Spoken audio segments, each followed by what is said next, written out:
Well, hello everyone. Welcome back to a very exciting anxiety and depression solutions talk. We have a beloved practitioner well known to the Dr. Talks community, Terry Wahls. Now, quickly before we get into it, Terry is an Institute for Functional Medicine certified practitioner. She's a physician and she conducts clinical trials in the setting of multiple sclerosis. In 2018, she was awarded the Institute for Functional Medicine's Linus Pauling Award for her contributions in research, in clinical care, and in patient advocacy.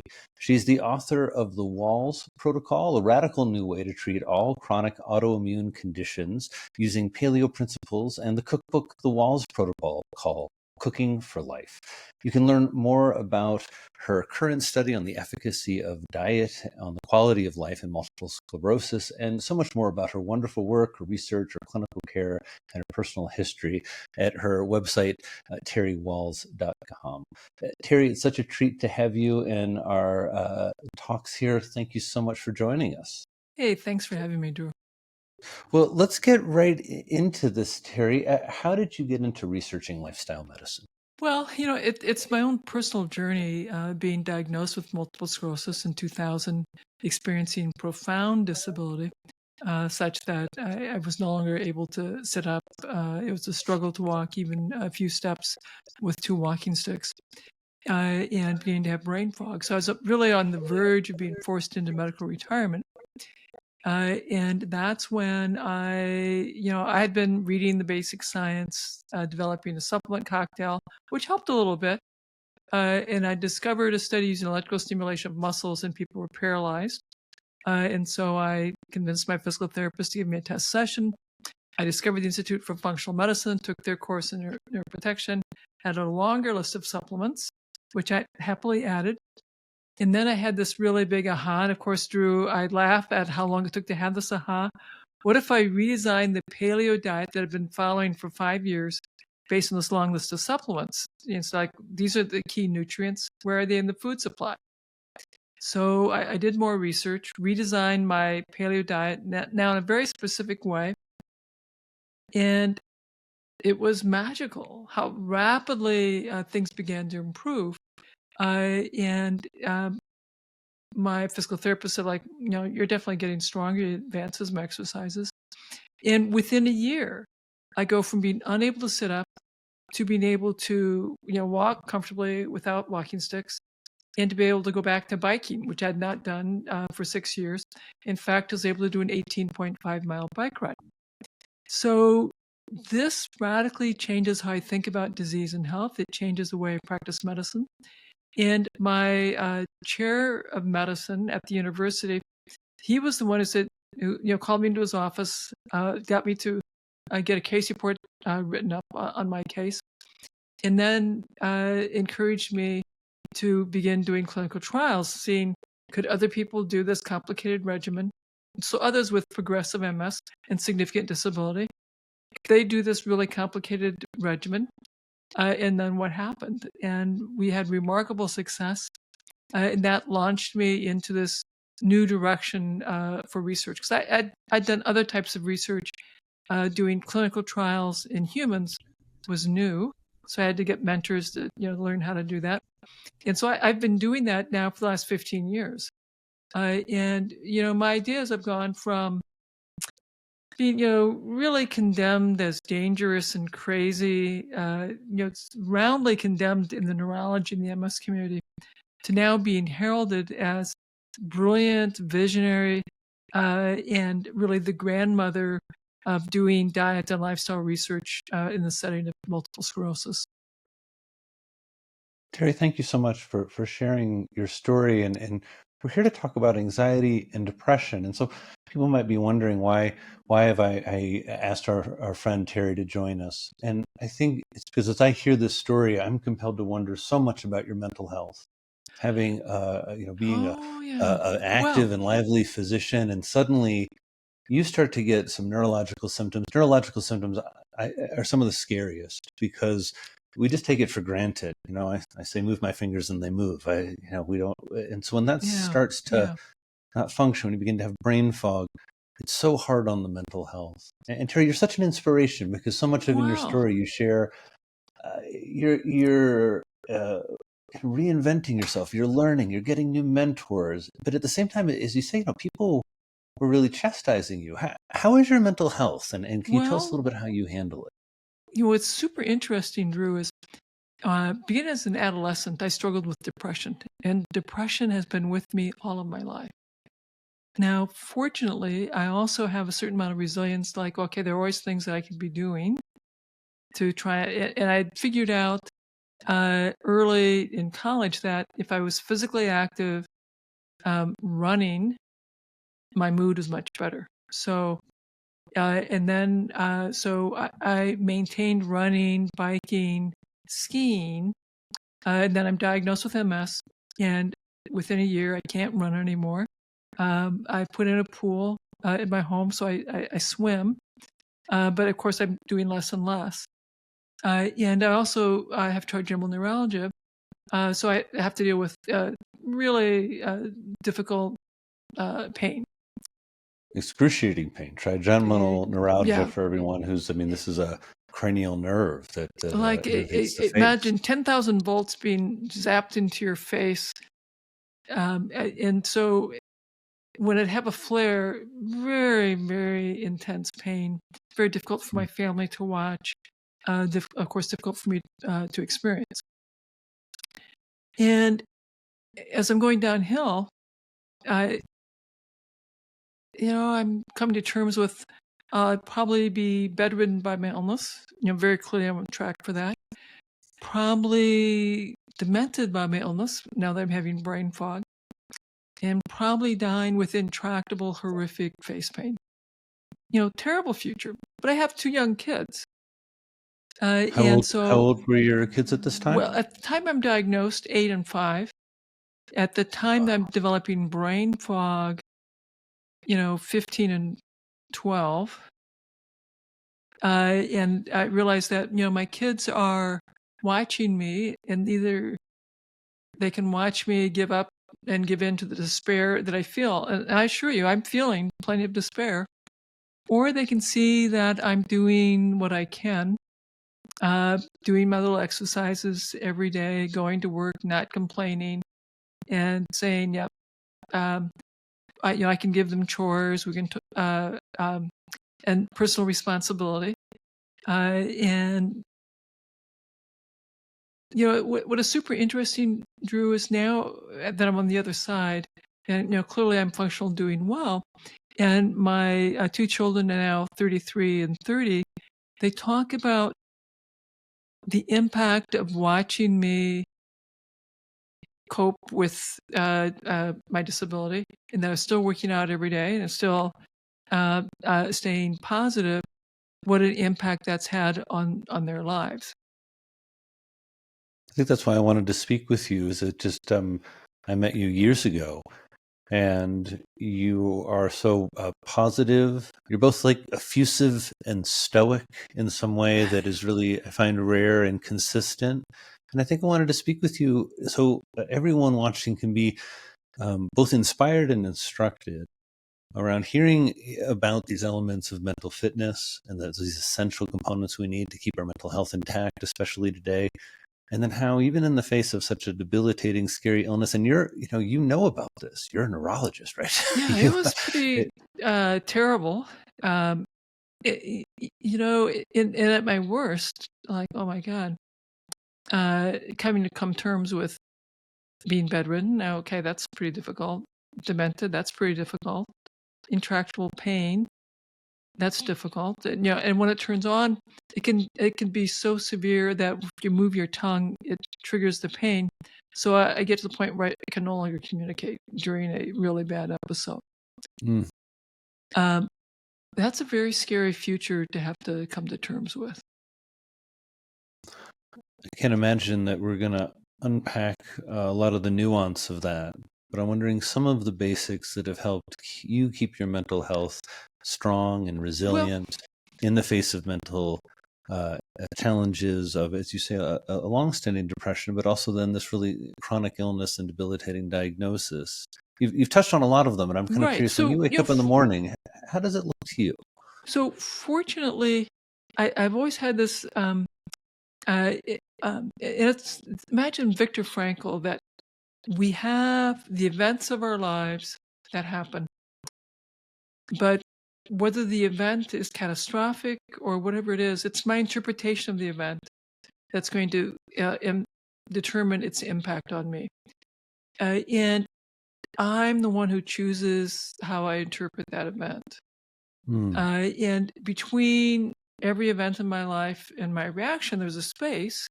And in that space, I get to make the choice of how I'm going to respond. And I've always also believed that, okay, there's always something I can do to make this circumstance better for me. It may not be able to make it dramatically better, but can make it at least a little bit better. How do you And hang on to that, that, Terry? I mean, that is such a important quality for all of us to hear a little more about. That you, any circumstances, you have a hopefulness. There's a little bit you can do to nudge it in the right direction. and I think part of that came from growing up on a small family farm, and that, there's all sorts of circumstances you have to deal with every day in your life. And I saw my mom, dad have great circumstances and very challenging ones. But they got up and did what they could, and they expected us to get up and do what we could. And if you complained, you got more chores. So you learn to not complain, and you learn to be doing your part. And that, my mom and dad said there's always stuff that you could be doing to make things better. Mm.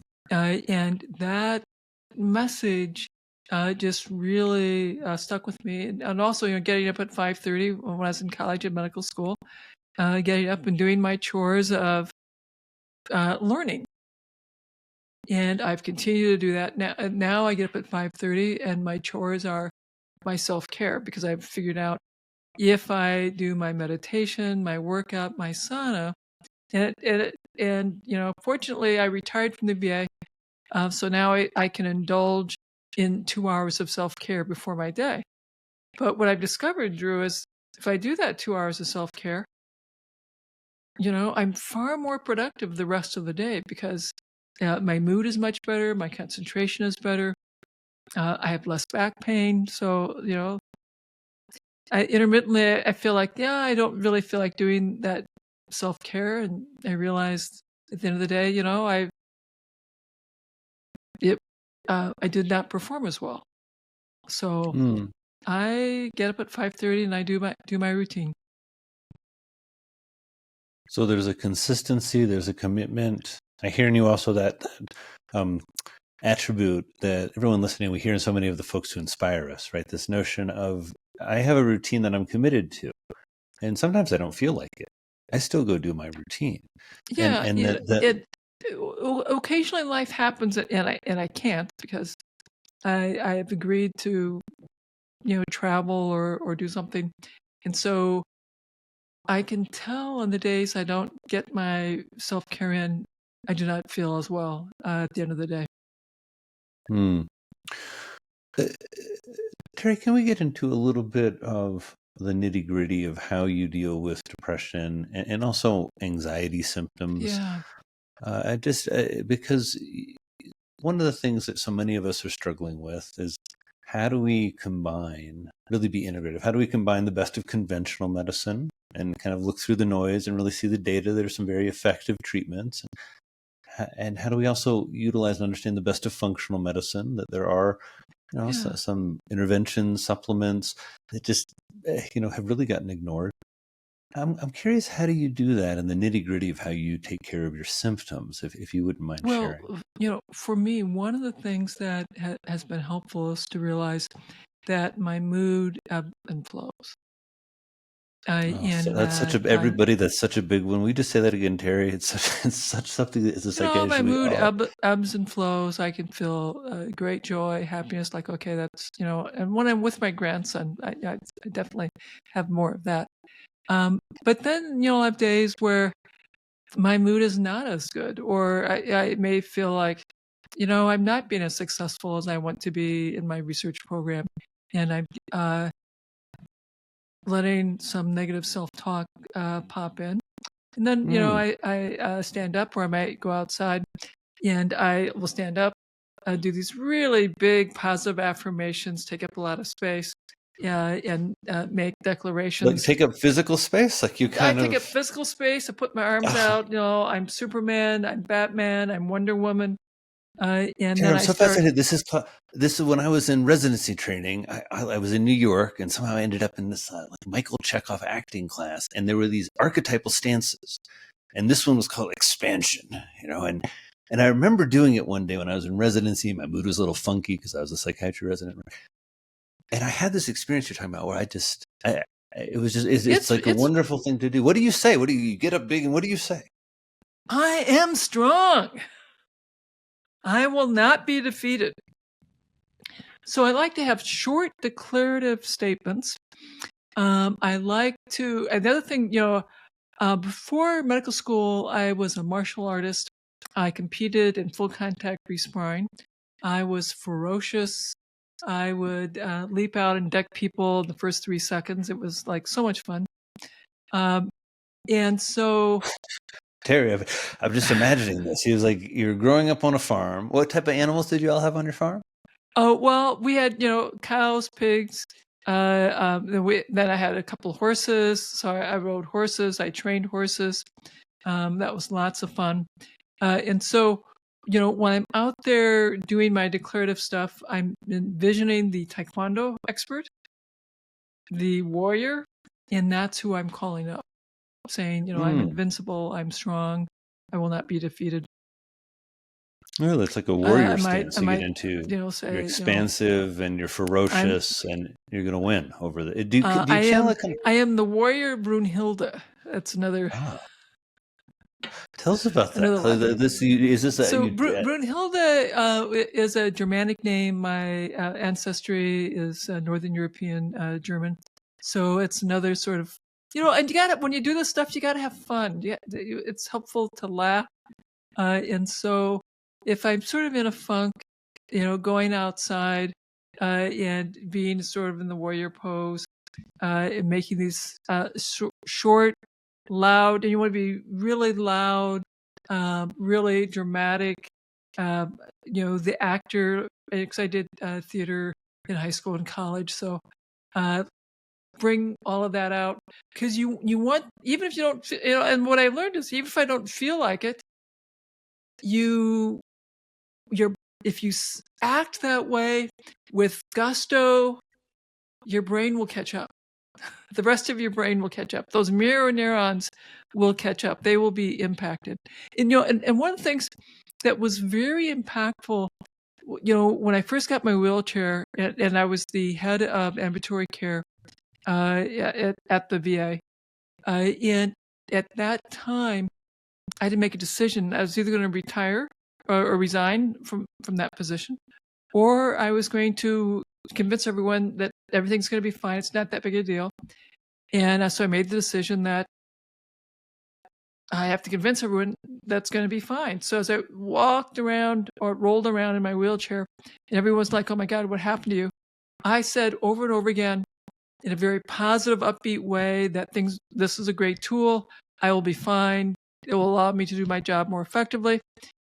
And so that's what I did all day long. Told everyone that again and again and again. And you know what, Drew? By the end of the day, I felt remarkably better. And so what I learned was, if we say stuff again and again with confidence and gusto, even though we may have fear in our heart, our brain will catch on. It's such an important lesson. We will be much calmer. And so that I continue to do that.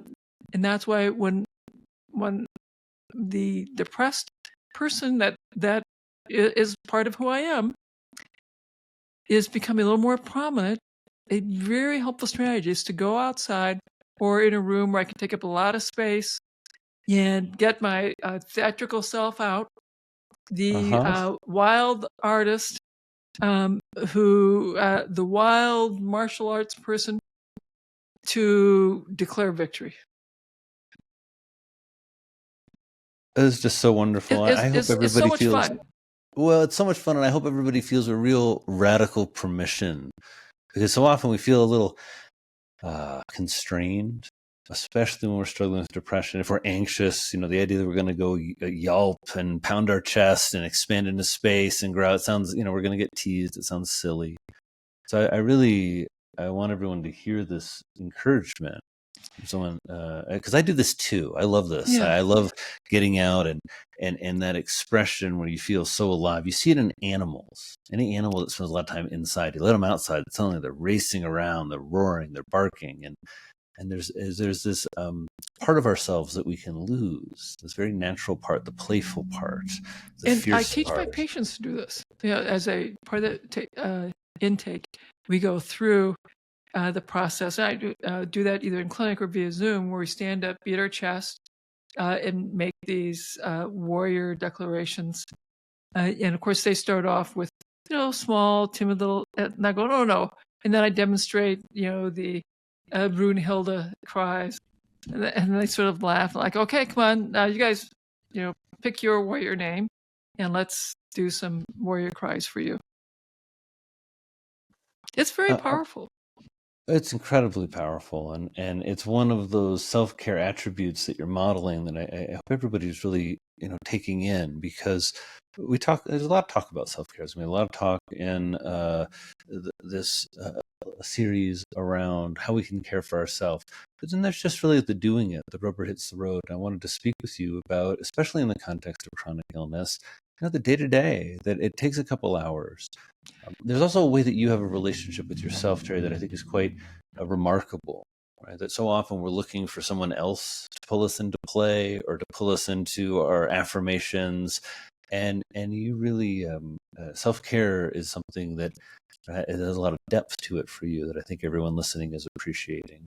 And for all of you who are listening, keep in mind, for years, I had a much smaller dose of self-care in the morning because I was still working.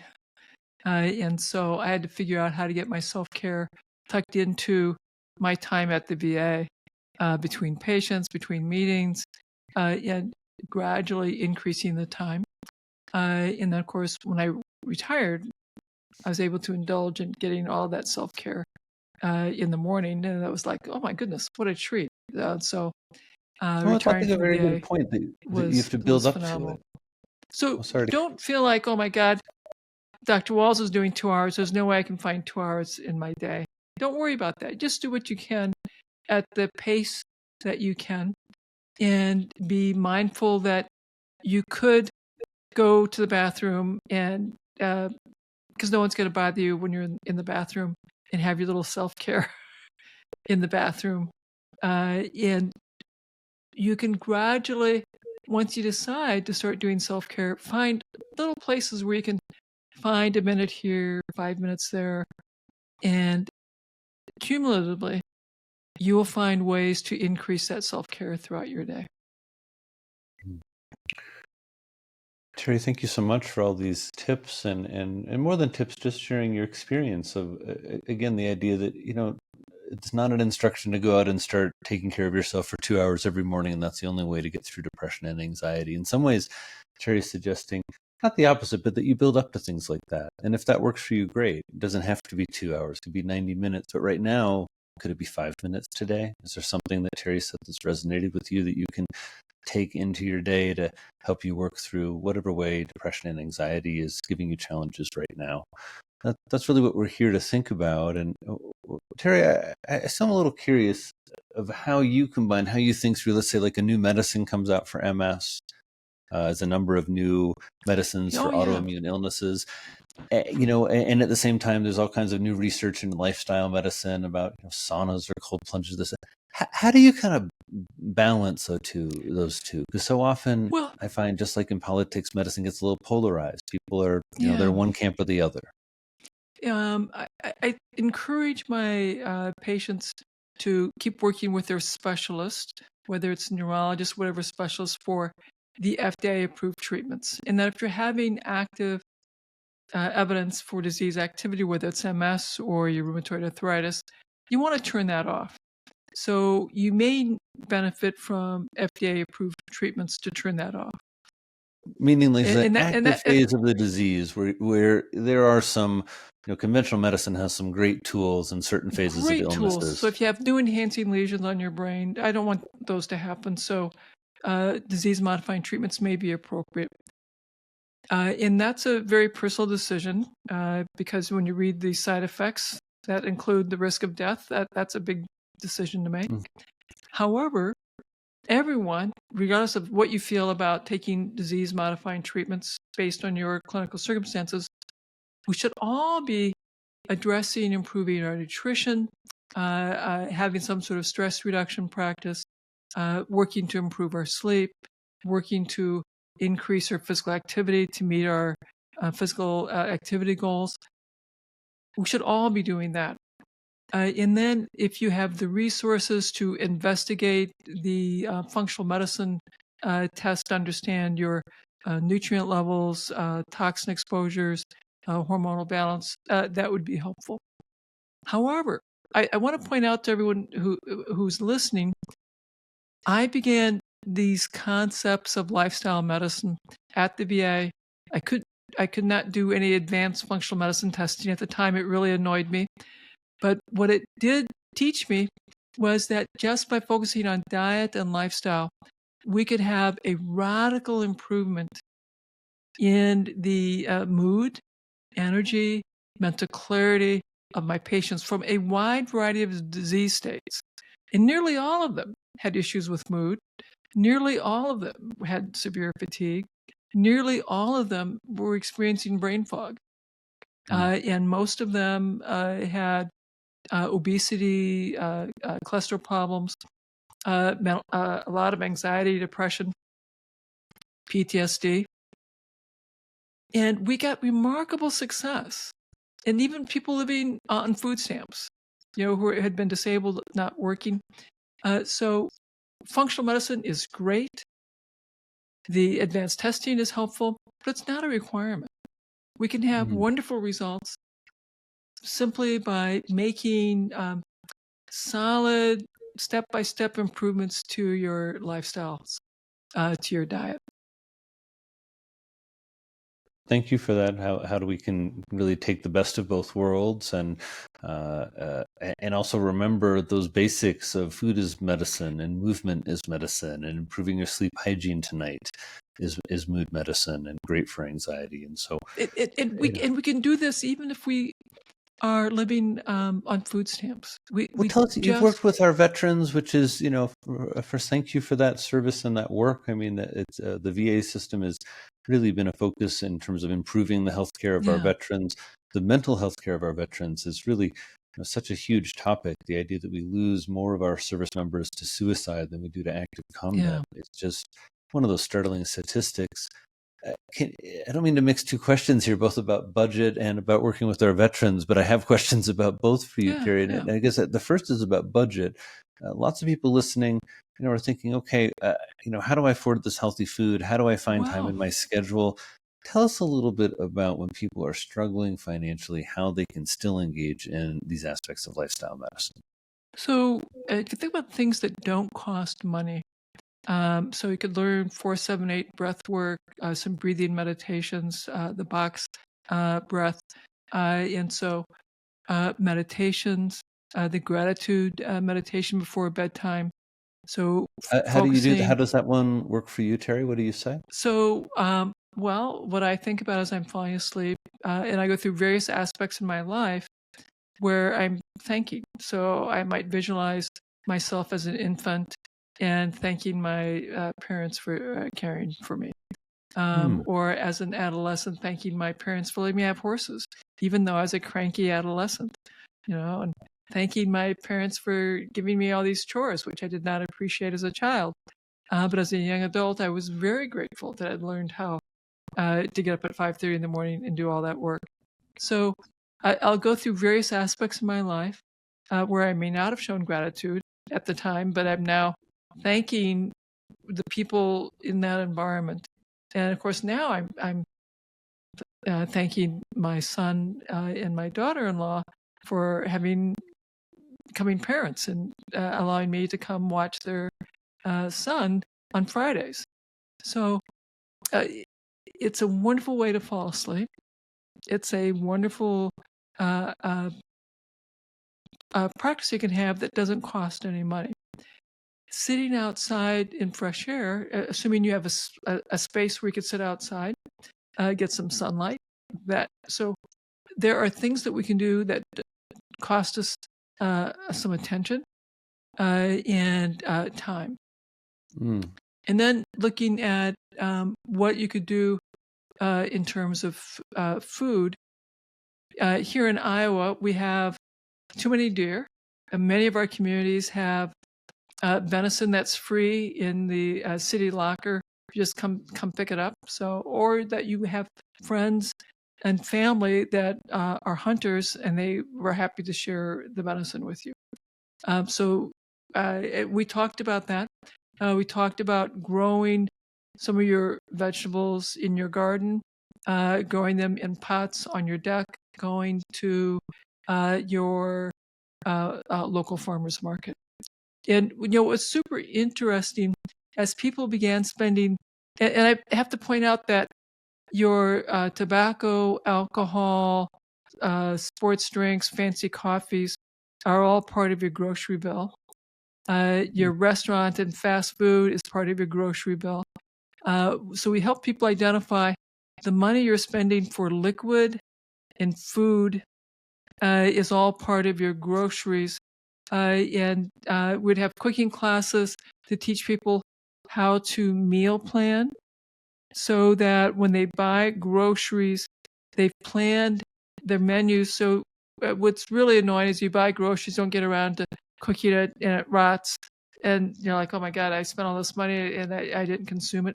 So you have to teach people how to meal plan, how to cook using recipes, and how to plan for leftovers.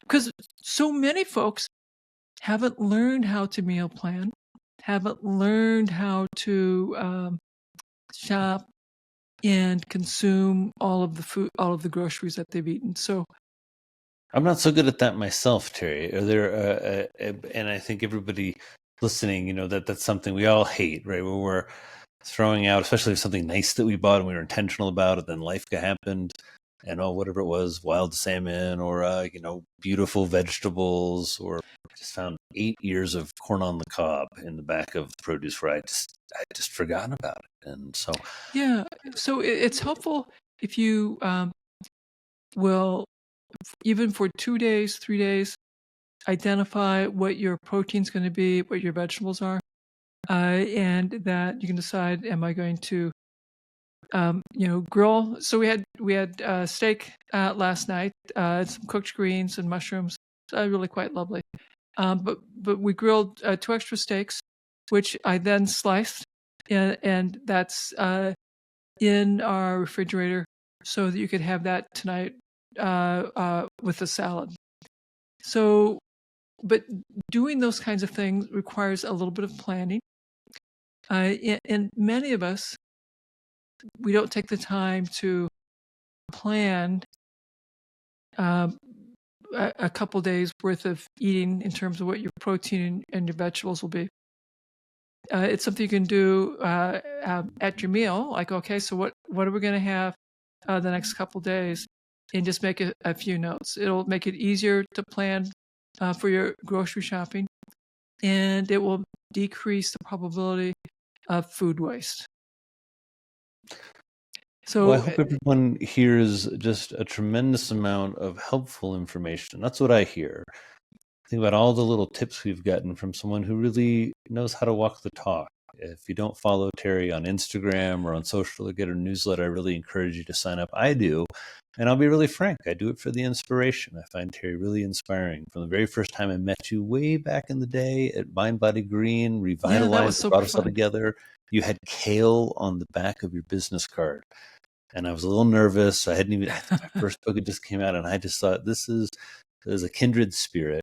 Terry Wahls, it's such a treat to hear from you, to specifically hear all of your tips around depression and anxiety. There's so much more that you could share with us, and so much more that you do share about how to help, especially for those of you who are thinking about depression and anxiety in the context of autoimmune illness or chronic illness.